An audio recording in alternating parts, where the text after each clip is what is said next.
Welcome learner, welcome to all of you once again my channel which is name focus to education with Priyambada. तो अब जैसा सभी जानते हैं कि मैं अपने पिछले संक्षिप्त वीडियो में कुछ दिनों से मापन तथा मूल्यांकन के बारे में चर्चा कर रही हूं। तो हमारा चैप्टर सेकंड है। चैप्टर फर्स्ट हम पढ़ चुके हैं, चैप्टर की मापन क्या होता है, मूल्यांकन क्या होता है, इसके कितने प्रकार हैं। अब हम चैप्टर 2 में क्या पढ़ेंगे, मापन तथा मूल्यांकन में नवाचार यानी innovation in measurement and evolution. तो इसके अंतर्गत हम संज्ञानात्मक मूल्यांकन के बारे में पढ़ चुके हैं और क्या बोलते हैं योगात्मक मूल्यांकन के बारे में चर्चा कर चुके हैं। आज जिस टॉपिक पे हम चर्चा करेंगे वह है निकट संदर्भित तथा मानक संदर्भित मापन। इसके बारे में मैंने कल पिछले दिनों वीडियो बनाया था कि निकट संदर्भित तथा मानक संदर्भित मापन की तुलना यानी कंपेयर कैसे करते हैं। तो 4 प्रकार से मैंने उदाहरण देके समझाया था, चर्चा की थी। आज हम इसको जानेंगे कि इसकी उत्पत्ति कहाँ से हुई, इसका उद्भव कहाँ से हुआ, इसमें क्या शिक्षा में इसका क्या प्रयोग है, क्या उपयोग है, क्या इसके गुण है, क्या दोष है, क्या लाभ है, क्या हानि है। तो चलिए शुरू करते हैं।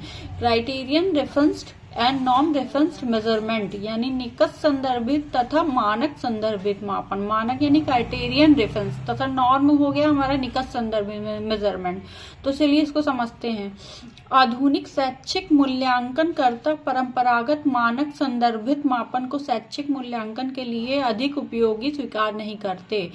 तो आधुनिक जो शैक्षिक मूल्यांकन करता है वे परंपरागत मानक संदर्भित मापन को, जो परंपरागत हमारा मानक संदर्भित मापन है और शैक्षिक मूल्यांकन के लिए अधिक उपयोगी स्वीकार नहीं करते हैं। जो आधुनिक मूल्यांकन करता है इस समय के प्रेजेंट टाइम के, वे शैक्षिक मूल्यांकन की आवश्यकताओं को देखते हुए एक नए प्रकार के मापन की प्रयोग की संतुष्टि करते हैं। वो शैक्षिक मूल्यांकन की जो आवश्यकता है उस पर स्टडी करके उसे देखते हुए एक नए अधिक उपयोगी जो हो उस प्रकार के मापन की स्तुति करते हैं। नवीन प्रकार का यह मापन निकट संदर्भित मापन प्रकार के मापन के नवीन प्रकार का यह मापन निकट संदर्भित मापन यानी क्राइटेरियन रेफरेंस मेजरमेंट कहलाता है तथा इस प्रकार के मापन के लिए प्रयुक्त परीक्षण को निकट संदर्भित क्राइटेरियन रेफरेंस टेस्ट कहते हैं। निकट संदर्भ मापन की आवश्यकता सबसे पहले 1963 में रॉबर्ट ग्लेजर ने महसूस की। इसकी निकट संदर्भित मापन की उपयोगिता सबसे पहले किसने इसको महसूस की, संदर्भित परीक्षण की। निकट मापन की आवश्यकता सबसे पहले 1963 में 1963 में रॉबर्ट ग्लेजर नामक एक मनोवैज्ञानिक थे, उन्होंने महसूस की। 7वें दशक में अभिक्रमित अनुदेशन यानी प्रोग्राम इंस्ट्रक्शन की प्रभावशीलता का मापन करते समय यह महसूस किया गया कि तत्कालीन उपलब्धि परीक्षणों के अत्यधिक सामान्य प्रकृति का होने के कारण इनका प्रयोग इस कार्य के लिए तर्क संगत ढंग से नहीं किया गया। यानी क्या यहाँ बताया जा रहा है, जब 7वें दशक में अभिक्रमित अनुदेशन हमारा यानी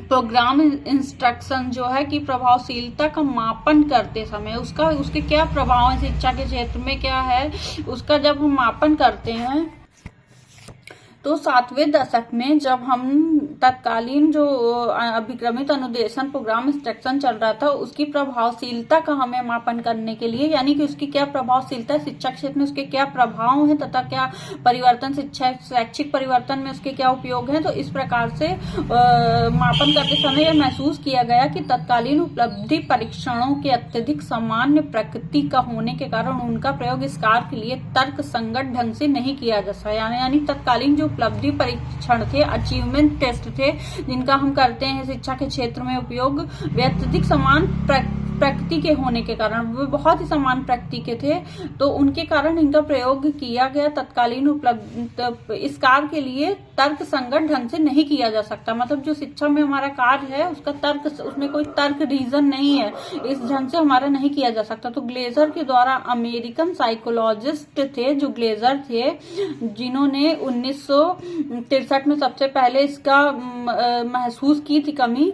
तो उस प्रकार से 1963 जब इनकी बुक आई ग्लेजर के द्वारा जो 1963 519-21 में प्रकाशित लेख instructional technology and the measurement of learning outcomes some questions के ने अनेक शिक्षा शास्त्रियों तथा मनोवैज्ञानिकों का ध्यान उन कमियों की ओर आकर्षित किया जो परंपरागत मापन के प्रत्ययों को अभिक्रमित अनुदेशन तकनीकों से संबंधित परिस्थितियों में लागू करने से हो रही थी। मतलब कि जब हमारे ये ग्लेजर साहब जो अमेरिकन साइकोलॉजिस्ट थे, इनका एक लेख प्रकाशित हुआ था, उस लेख में इन्होंने उस लेख के द्वारा इनके अनेक शिक्षा शास्त्री तथा मनोवैज्ञानिकों का ध्यान उन कमियों के ओर आकर्षित किया जा सका जो परंपरागत मापन की प्रक्रियाओं को नवीन अभिक्रम का अनुदेशन इंस्ट्रक्शन, जो प्रोग्राम इंस्ट्रक्शन होते हैं, नवीन होते हैं, जो उनमें मापन तथा निकट संदर्भित मापन के बीच में स्पष्ट भेद किया।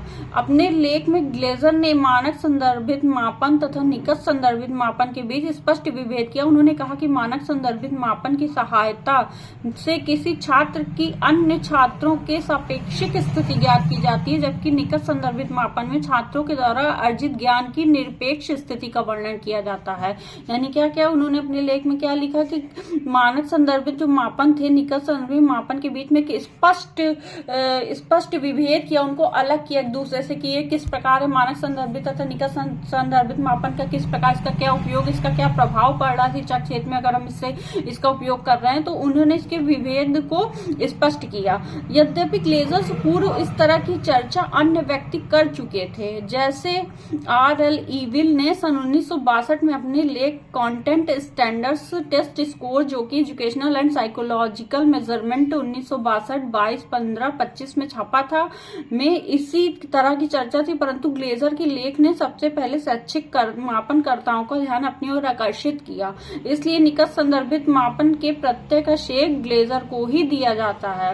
यानी इनसे पहले जो आए थे उन्होंने इसके बारे में चर्चा की, लेख लिखा, लेकिन जो इन्होंने साफ अंतर स्पष्ट किया, विभेद किया दोनों के बारे में, वो अमेरिकन साइकोलॉजिस्ट ग्लेजर ही थे।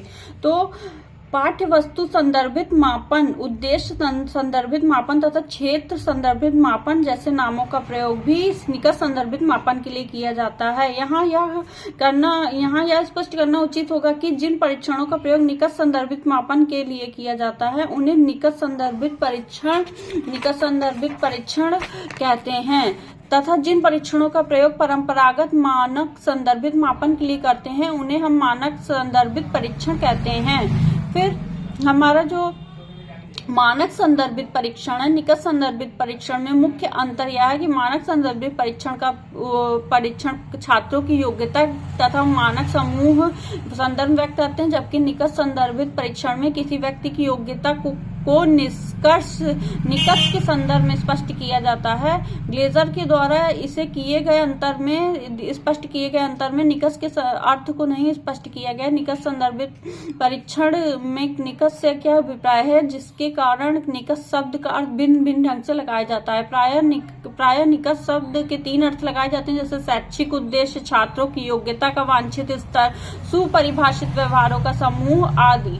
तो इस प्रकार आज हमने अपने संक्षिप्त वीडियो में जाना कि मानक संदर्भित मापन एवं निकट संदर्भित मापन में कहाँ से उत्पन्न हुए, इनको कहाँ से, किन साइकोलॉजिस्ट ने इनके बारे में चर्चा शुरू की, कहाँ से आए, शिक्षा के क्षेत्र में ही इनका क्या उपयोग है, इनका परीक्षण किस प्रकार किया जाता है, मानक संदर्भित परीक्षण किस प्रकार किया जाता है, निकट संदर्भित मापन किस प्रकार किया जा सकता है। तो हमने सीखा जाना। अपने नेक्स्ट टॉपिक में मैं अपने नेक्स्ट वीडियो में नेक्स्ट टॉपिक के बारे में चर्चा करूंगी। तब तक के लिए अगर आपको ये मेरा वीडियो हेल्पफुल लगा हो, उपयोगी लगा हो, तो प्लीज इसे मेरे चैनल को सब्सक्राइब कीजिए, लाइक कीजिए, कमेंट कीजिए। कोई क्वेरी हो तो आप पूछ सकते हैं।